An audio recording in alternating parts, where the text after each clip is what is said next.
UNH law professor John Graby says tomorrow is the second to last step in the constitutional process that will lead Joe Biden to become the president of the United States.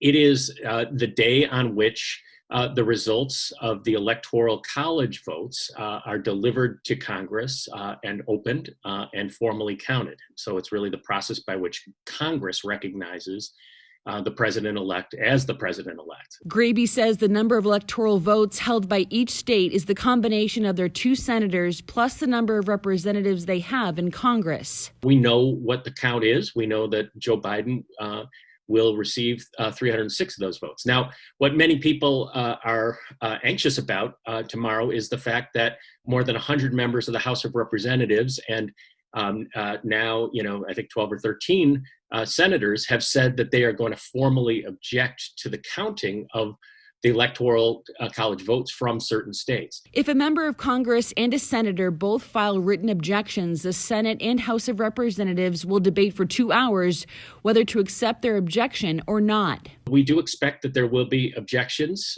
tomorrow, and we know that there are members of both the House and the Senate who are poised to make objections. In the end, it takes a majority of both houses of Congress to uphold an objection.